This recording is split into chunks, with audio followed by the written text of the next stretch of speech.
નમસ્કાર, મારું નામ કાશીરામભાઈ સુરાભાઈ વાઘેલા. હું સાણંદ તાલુકાના ખીચા ગામનો વતની છું. આજે 20/5/2026ના રોજ મધમાખી દિવસ છે. તો આપણે બધાએ મધમાખી ઉપર પણ થોડુંક જાણીએ અને બધા મધમાખીને બચાવવાનો પ્રયત્ન કરીએ.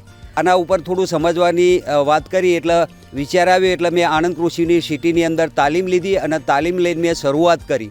તો શરૂઆત મેં 10 પેટીથી કરી અને પ્રાકૃતિક ખેતીની અંદર મારા જે અનુભવો છે એ પ્રમાણે મધમાખી એ ઉત્પાદન 1.5 ગણું આપે છે. અને ખેતીની અંદર જો પૂરક વ્યવસાય તરીકે આપણે અપનાવીએ તો આપણા ખેતરની અંદર જો મધમાખીના 1 થી 2 બોક્સ આપણે મૂકીએ તો એમાંથી પણ વધારાની આવક આપણને મળી શકતી હોય છે. અને સારામાં સારો ધંધો જોઈએ, જો ખેતીની જમીન ઓછી હોય તો આજે મધમાખી ઉછેરથી પણ પૂરક આવક આપણે વધારે મેળવી શકીએ છીએ. ઉત્પાદન, ખેતીના પાકનું ઉત્પાદન આપણને 1.5 કે બમણું મળી રહેતું હોય છે. એ મારા પોતાના અનુભવો છે. તો મેં સરકાર દ્વારા જે તાલીમ લઈ અને બાગાયતમાં અરજી કરી અને બાગાયત વિભાગ અમદાવાદ જિલ્લા તરફથી મને બાગાયતની અંદર પણ મધમાખી ઉછેરમાં સહાય મળેલી છે. અને શરૂઆતમાં મેં 10 પેટીથી શરૂઆત કરી હતી અને જે 45,000 રૂપિયા અંદાજિત ખર્ચ હતું, તો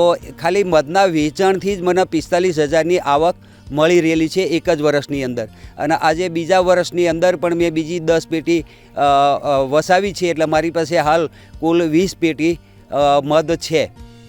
તો દરેક ખેડૂત ભાઈઓ મધમાખી ઉછેરમાં જે પ્રાકૃતિક ખેતી કરતા હોય એવા ખેડૂતોને તો ખાસ કે જેથી કરીને મધમાખી હોય તો આપણા ખેતરની અંદર રોગ જીવાત પણ નથી આવતો, જેથી કરીને આપણે જંતુનાશક દવાઓ અને રાસાયણિક દવાઓનો છંટકાવ પણ કરવો પડતો નથી હોતો.